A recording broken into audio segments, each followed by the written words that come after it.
කුස්සියේ තියෙන සීනි බෝතලේ හැංගුණු පිළිකා රහස ගැන ඔබ දන්නවද? ලංකාවේ හැම ගෙදරකම කුස්සියේ ඉතාම ලස්සනට වීදුරු බෝතලයක දාලා මූඩිය හොඳින් තද කරලා පරිස්සමෙන් රැක බලා ගන්න මාරයෙක් ඉන්නවා. ඒ තමයි සීනි. ලංකාවේ මරණ සිදුවෙන ප්‍රධාන හේතු වලින් තුන්වෙනි තැන ගන්න පිළිකාව මේ සීනි බෝතලේ අස්සේ හැංගිලා ඉන්නවා කියලා කිව්වොත් ඔබ පුදුම වෙයි.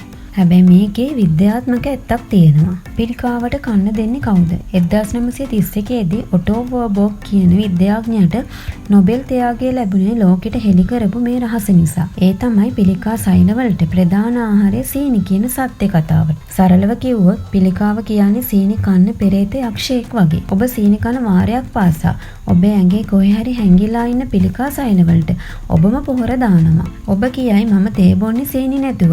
එතකොට හරිද? නෑ. ගොඩක් අය හිතන්නේ මම තේකට සීනි දාන්නේ නෑ. ඒ නිසා මම සේෆ් කියලා. නෑ. ඔබ දවසට සීනි ග්‍රෑම් 100ක් විතර කනවා වෙන්න පුළුවන්. ඒ කොහොමද? බිස්කට් එකක්, සෝස් හැන්දක්, බීම වීදුරුවක්, අයිස්ක්‍රීම් එකක්, කේක් කෑල්ලක් මේව ඇත්තටම පාට කරපු සීනි ගුලි. අන්දරේගේ සීනි ගණන් හිලව්ව නිකමට හිතන්න. ඔබේ ගෙදර මාසෙකට සීනි කිලෝ 6ක් ගේනවනම්, ගෙදර ඉන්නේ 4 දෙනයි නම් එක එක්කෙනෙක් මාසෙට කිලෝ 1.5ක් සීනි කනවා. ඒ කියන්නේ දවසට ග්‍රෑම් 50. මේකට අර හැංගිලා තියෙන බිස්කට්, කේක් වල තියෙන සීනි එකතු වුණාම ඔබ ඉන්නේ රතු ඉරත් පැනලා.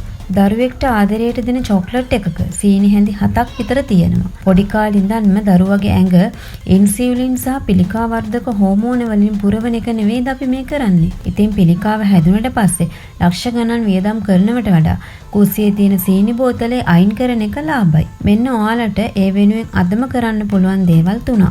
තේකට සීනි නැතුව බොන්න පුරුදු වෙන්න. මුල් දවස් 3 අමාරුයි.